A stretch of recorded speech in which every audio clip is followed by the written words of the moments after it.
जय हिंद साथियों, नमस्कार। स्वागत है आप सभी का आपके अपने YouTube channel Mukesh Mahendra education पर। सभी को राधे राधे, जय श्री कृष्णा। तो प्यारे विद्यार्थियों, आज हम बात करेंगे कक्षा 12 भूगोल की हमारी जो बुक है, ठीक है, मानव भूगोल के मूल सिद्धांत, भारत, लोग और अर्थव्यवस्था। तो जो बुक है प्रिय विद्यार्थियों, मानव भूगोल के मूल सिद्धांत, उस बुक का चैप्टर नंबर 1 है प्रिय विद्यार्थियों, मानव भूगोल, प्रकृति एवं विषय क्षेत्र। ये चैप्टर है और इस चैप्टर के एग्जाम की दृष्टि से मोस्ट इंपोर्टेंट क्वेश्चन मैं इस क्लास के अंदर बताने वाला हूं आप सभी को।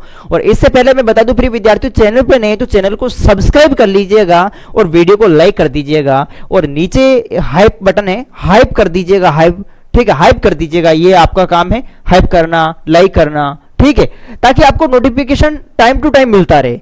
चलो प्यारे विद्यार्थियों, और मैं बता दूं आप सभी को, बाकी कंप्लीट जो तैयारी हमारी वो ऐप पर चल रही है। कंप्लीट आपको तैयारी करनी है, बोर्ड एग्जाम में आपको टॉपर बनना है, तो आप ऐप डाउनलोड करें, महेंद्र ब्यावर कोचिंग। ठीक है, अगर आपको नहीं पता है तो मैं आपको बता दूं, ये अपना एप्लीकेशन है प्यारे विद्यार्थियों, आप देख सकते हैं, ये अपना ऐप है महेंद्र ब्यावर कोचिंग। ठीक है, ये ऐप डाउनलोड करना है आपको कंप्लीट तैयारी के लिए, महेंद्र ब्यावर कोचिंग। आपको 299 का कोर्स है भूगोल का, उसके अंदर आपको नोट्स वगैरह सब कुछ मिल जाएंगे, नोट्स फ्री मिल जाएंगे, मेरी क्लासें मिल जाएगी, आपको कंप्लीट समझाऊंगा, कंप्लीट मोस्ट क्वेश्चन वगैरह सब कुछ मिल जाएंगे और पूरा गारंटी बेच रहेगा।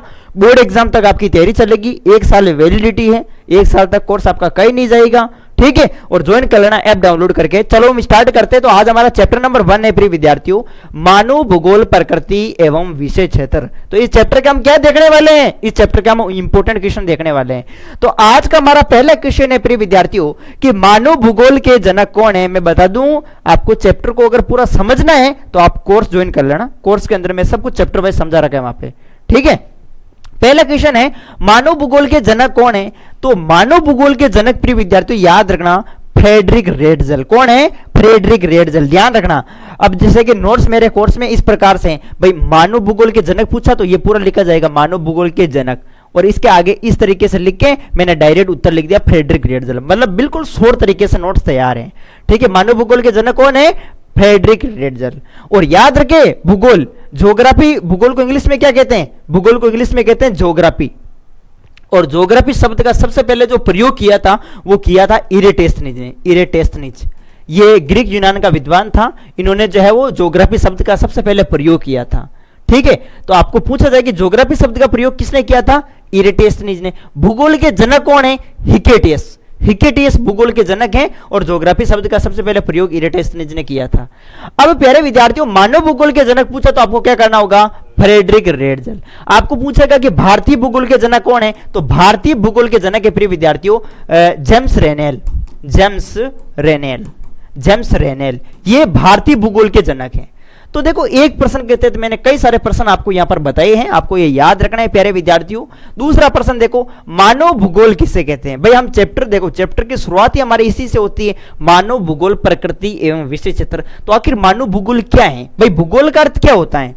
मैंने जैसे कि प्रिय विद्यार्थियों, भूगोल का जैसे मैं शाब्दिक अर्थ की बात करता हूं, इसका संधि विच्छेद अगर करता हूं तो ऐसे होता है भू प्लस गोल। ठीक है, भू यानी भूमि, भूमि तो गोल है। ठीक है, यानी भूगोल को इंग्लिश में क्या कहते हैं? ज्योग्राफी। जो प्लस ग्राफोस, भूगोल शब्द दो शब्दों से मिलकर बना है, जो और ग्राफोस। जो का अर्थ होता है पृथ्वी, ग्राफोस का मतलब वर्णन करना, मतलब पृथ्वी का वर्णन करना। पृथ्वी का वर्णन करना क्या कहलाता है? भूगोल कहलाता है। तो भाई भूगोल जो है ना वो पृथ्वी का वर्णन करता है, पृथ्वी में क्या एक्टिविटीज होती है उसका वर्णन करता है। तो भाई मानव और प्रकृति के बीच का जो संबंध है ना, वही मानव भूगोल है। बस सीधी सी परिभाषा। भाई हम कहाँ रहते हैं? हम प्रकृति में ही रहते हैं, प्रकृति के बीच ही रहते हैं। ठीक है, तो मानव और प्रकृति के बीच का किस प्रकार का संबंध है, यही मानव भूगोल है। तो भूगोल के वह शाखा जिसमें मानव और प्राकृतिक पर्यावरण के बीच संबंधों का अध्ययन किया जाता है उसे कहते हैं मानव भूगोल, सीधी सी बात।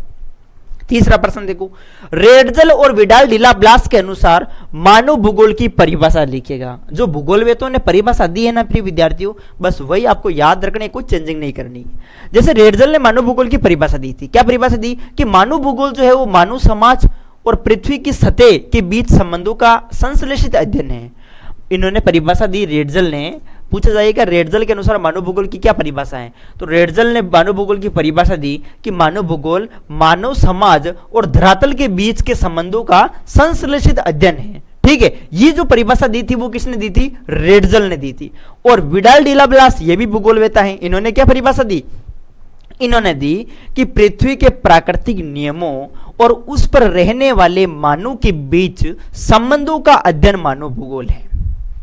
हमारी पृथ्वी को नियंत्रित करने वाले भौतिक नियमों तथा इस पर रहने वाले जीवों के बीच संबंधों के संश्लेषित अध्ययन, ये सीधी सी परिभाषा मानव भूगोल की किसने दी है? विडाल डिला ब्लास ने दी है।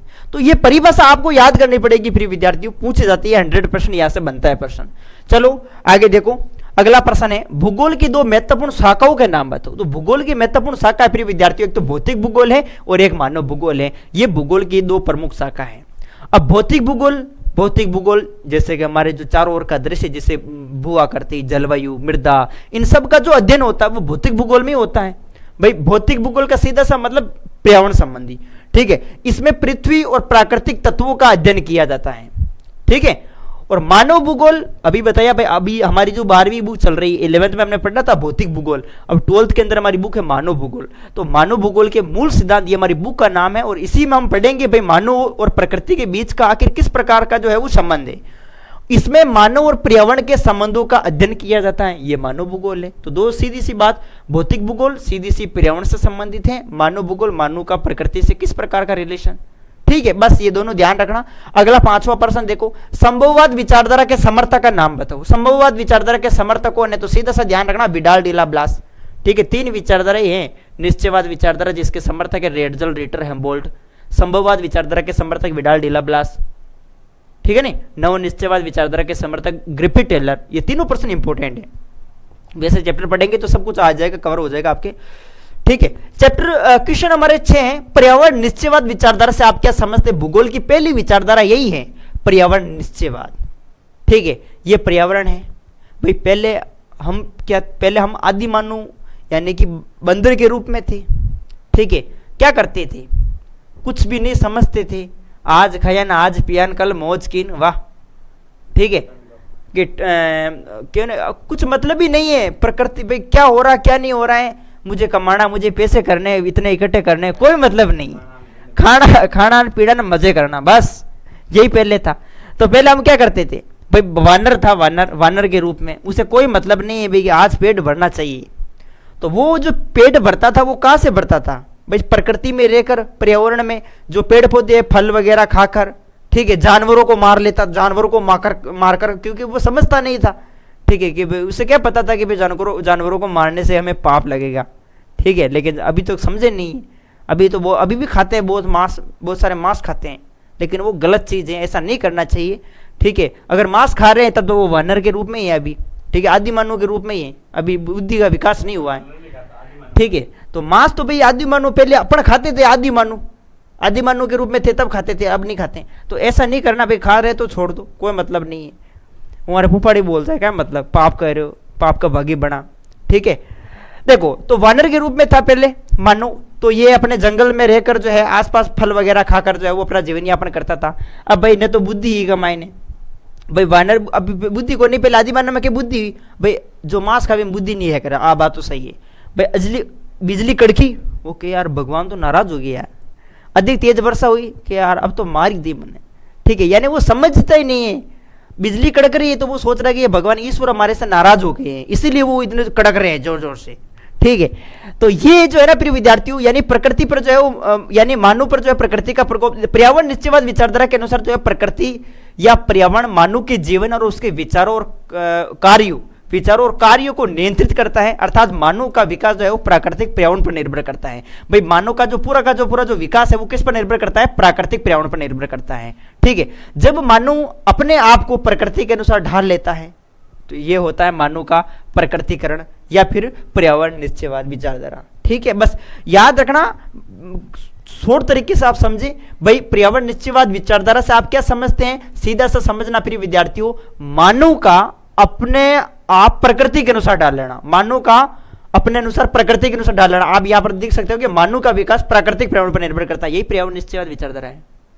जब मानव अपने आप को प्रकृति के अनुसार ढाल लेता है, पर्यावरण के अनुसार ढाल लेता है, इसे कहते हैं पर्यावरण निश्चयवाद विचारधारा, ठीक है नहीं। अब अगला 7वां क्वेश्चन देखो, मानव भूगोल के त्रिसंतुलन घटकों के नाम लिखो। अब त्रिसंतुलन घटकों में जैसे कि यहां पर आप जैविक घटक बता सकते हैं, अजैविक घटक बता सकते हैं, सांस्कृतिक घटक बता सकते हैं। ये त्रिसंतुलन घटक है, याद रखें आप सभी, ठीक है, जैविक, अजैविक और सांस्कृतिक घटक, ठीक है। चलो नेक्स्ट प्रश्न 8वां देखो, मानव भूगोल के क्षेत्र और उप क्षेत्रों के नाम। अब भाई मानव भूगोल के भी क्षेत्र है, मानव भूगोल के क्षेत्र में देखो सामाजिक भूगोल, राजनीतिक भूगोल, आर्थिक भूगोल, ठीक है नहीं, इसके अलावा है सामाजिक, आर्थिक, राजनीतिक, आवासीय, ये सब मानव भूगोल के क्षेत्र हैं। मानव भूगोल के उप क्षेत्र में संसाधन है, पर्यटन है, कृषि है, उद्योग है, यहाँ पे उद्योग है, ठीक है ना, उद्योग है, व्यापार है, ये भूगोल जो है ना ये मानव भूगोल के उप क्षेत्र है। तो क्षेत्र और उप क्षेत्र आप याद रखना। अगला प्रश्न, मानव भूगोल के 2 उपागमों के नाम बताओ, वेरी इंपॉर्टेंट है। मानव भूगोल के उपागम है, प्रादेशिक उपागम लिख सकते हो, क्रमबद्ध उपागम लिख सकते हो, ठीक है। या फिर मानव उपागम के जैसे अगर ये चैप्टर अपने मानव विकास से पूछे प्रश्न, तो मानव विकास में जैसे आप बता सकते हो भाई ये अपने पहले चैप्टर में, तो इसमें आय उपागम भी लिख सकते हो। वैसे ये प्रादेशिक उपागम, क्रमबद्ध उपागम इस चैप्टर में, ठीक है, प्रादेशिक उपागम और क्रमबद्ध उपागम। 2 जर्मन भूगोलविदों के नाम बताओ, तो इसमें फ्रेडरिक रेडजल बता देना और अलेक्जेंडर वॉन हेम्बोल्ट बता देना, ये जर्मन भूगोलवेता है। तो बस ये 10 क्वेश्चन हमारे कंप्लीट हुए, ठीक है। वेरी वेरी इंपॉर्टेंट क्वेश्चन है, इनको अच्छे से पढ़ लेना, याद कर लेना, पेपर की दृष्टि से मोस्ट है, ठीक है। और बाकी प्यारे विद्यार्थियों कंप्लीट तैयारी के लिए मैं आपको बता दूं, ये अपना ऐप है Mahendra Beawar coaching, play store से डाउनलोड करके कोर्स आप ज्वाइन कर लेना। कंप्लीट तैयारी जो है वो अपने ऐप पर चल रही है। पहले चैप्टर की थ्योरी समझे, फिर मोस्ट क्वेश्चन पढ़े, ठीक है। मैं चैप्टर के साथ आपको सब कुछ मोस्ट वगैरह सब करवा रहा हूं, साथ में नोट्स भी अवेलेबल करवा रहा हूं, ठीक है। तो आप डाउनलोड कर लेना महेंद्र ब्यावर कोचिंग और आज ही ज्वाइन कर लेना कोर्स, ठीक है। प्यारे विद्यार्थियों आज की क्लास कैसी लगी एक बार आप सभी कमेंट बताइए, और कहां से आप क्लास देख रहे हो ये भी जरूर बताइए, ठीक है। चलो प्यारे विद्यार्थियों, ओके, जय हिंद, जय भारत।